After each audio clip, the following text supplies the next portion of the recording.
These disruptions are temporary.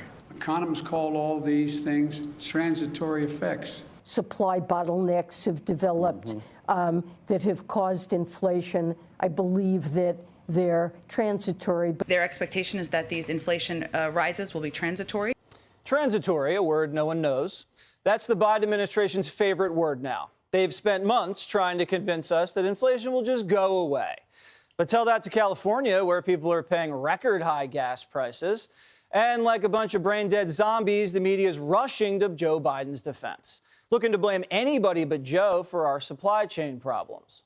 While nobody likes to pay more, on average, we have the money to do so. Household savings hit a record high over the pandemic. Talked to a lot of truck drivers. This is, again, an industry populated by a lot of white men over the age of 55. This group of people overwhelmingly voted for Trump. Joe Biden's getting the blame for things. He doesn't control gas prices. Blame the previous administration.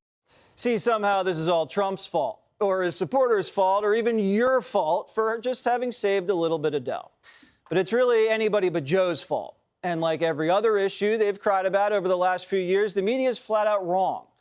Remember, these are the same people who defamed the Covington Catholic kids, insisted there was no evidence to the Wuhan lab leak theory, claimed Hunter Biden's laptop was Russian disinformation, and helped crooked Hillary spread actual disinformation through the Steele dossier.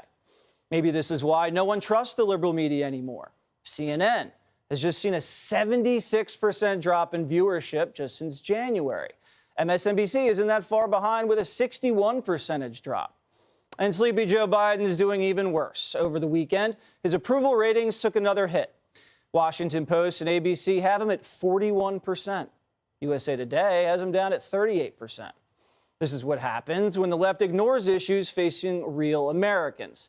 The people just tune them out.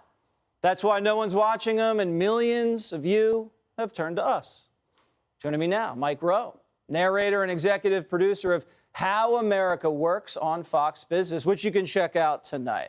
All right, we've saved so much cash. We just have maybe they're talking about Bitcoin, where everyone's so rich from Bitcoin, we can afford, $30 bananas.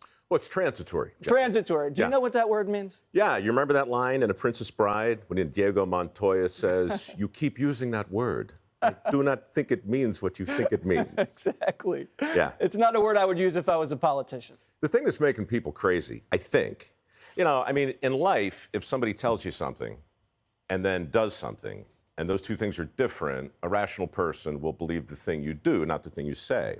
But now we're in a world where people are doing things that we can see, but we're being told that that's not happening. Right. And when you start to stack those things up, it's enough to make you look over your shoulder and think, am I being punked, right? And it's just example after example after example.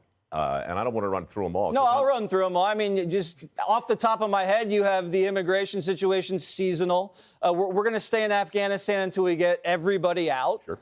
Inflation's transitory. I'm really focused on gas prices. What have you done about gas prices? Well, how about this one? Like in my lane, we talk about the skills gap. We talk about $1.7 trillion in student loans, and we talk about 10.4 million open positions right now. And every day somebody goes to my little Facebook page and says, Mike, no, the skills gap is a myth. It's not real, right? And for a while there, like back in 2008, when I started my little foundation, because there were 2.3 million open positions, I'm like, but look, it's 2.3 million. And they're like, no, that's not real. 10.4 million, it's real.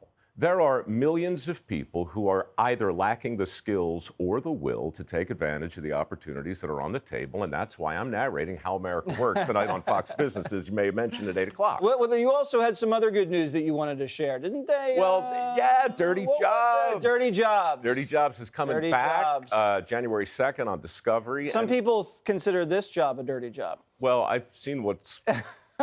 No, Gutfeld was just in here. That explains the mess. No, but you're right about it's funny that the way you were talking about how the mainstream media deceives people, because I remember, last couple of years, we had peace and prosperity. Wages were rising. The border was more secure. There was low crime. And the media portrayed that we were on the brink of a civil war. Remember, this is 1930s Germany. Sure. And now you have, open borders. You have Russia, China on the march. Everything's more expensive. Shelves are empty. And the press is saying, you know what? everyone's rich. Right. This is all good. Don't Yes. worry about it. Yes, but there's something else going on, too. And I would just say this. Look, you guys do a terrific job of reporting the news, and the news, by definition, is 98% bad. And 330 million people watch what's happened over the last year and a half. Just optically, dude, it's enough to depress a hyena, right? There has to be other stuff on TV that we can look at. Are hyenas happy? They're generally? laughing. They're Look, laughing? A laughing hyena is in a state of constant bliss. So to depress a hyena is not an easy thing to do. Okay. But the optics today, right? My shows feature real people doing real jobs that are really in demand who have prospered as a result of learning a skill. It's really simple. We don't do second takes. We give an honest look, like a fly on the wall, of what work looks like. And it'll make you feel better, whether you want to get your hands dirty or not. It is funny because you have all this stuff happening in the country, and Joe Biden's talking about a racist bridge or what the weather's going to be like 100 years from now. We don't care about what the problems were 100 years ago, 100 years from now. We want him to focus on the problems today. Look. And that's the problem he's facing. Fine. But as a guy who's desperately trying to stay in his lane, Desperately trying. You're doing a great job. I was going to hit you with Rittenhouse, but... Oh, great. Maybe I'll come back tomorrow for that. What could possibly go wrong? Nothing could go wrong, not when you're on the job. Mike Rowe, check him out on Fox Business Tonight, and they just renewed Dirty Jobs. Everything's clicking in Mike Rowe's life. I tell you what, man, it's better to be lucky than good. Thanks very much. You're welcome. Hey, Sean Hannity here. Hey, click here to subscribe to Fox News YouTube page and catch our hottest interviews and most compelling analysis. You will not get it anywhere else.